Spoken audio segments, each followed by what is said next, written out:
করিম ভাই, আপনি নাকি বলে আটলান্টিক মহাসাগরে ঘুরতে যাচ্ছেন শুনলাম। তাহলে আবার এখন আবার এই পাহাড়ের উপরে এসেছেন কেন? এখানে ঘুরতে এসেছেন কেন? যার তো কথা আপনার আটলান্টিক মহাসাগরে ঘুরতে, আমি তো বুঝতে পারছি না।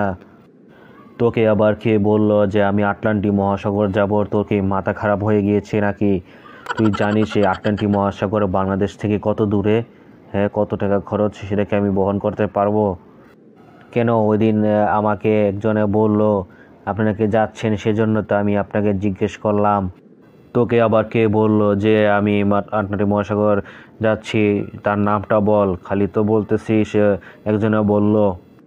ওই আর কি বলেছে, কিন্তু বললে তো আপনি তাকে ঘর থেকে বের করে দিবেন আর অপমানিত করবেন, সেজন্য তো বলতেছি না। কাকে আমি ঘর থেকে বের করে দিব?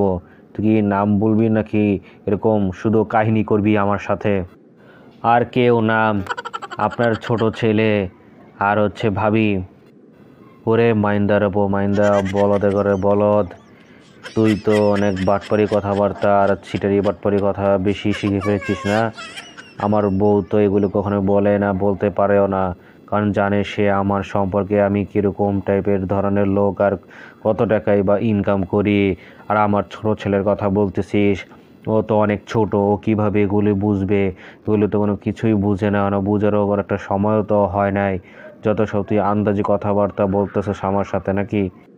দেখেন ভাই, আমি আপনার সাথে অনেক দিন ধরে চলাফেরা করতেছি, অনেক হাসি ঠাট্টা মজা করি, ভালো লাগে। সেজন্য তো আমি একটু হাসি ঠাট্টা কি করতে পারবো না আপনার সাথে? তাহলে তুই আবার বানিয়ে বানিয়ে কেন কথা বলিস? আন্দাজ যেটা না হওয়ার বা যে জায়গায় না যেতে পারবো সেটা কেন বানিয়ে কথা বলিস? হ্যাঁ হ্যাঁ, বুঝতে পেরেছি। এখন তো আর আমাকে আর ভালো জানবেন না। আমি একটু দুষ্টামি করে বলেছি সেজন্য। এটা কি কোনো দুষ্টামির কাতারে পড়ে নাকি? অন্য কোনো দুষ্টামি করতে পারতি তাহলে তো আমি কিছু মনে করতাম না। পাগল জানি কোথাকার রাম বোধাই।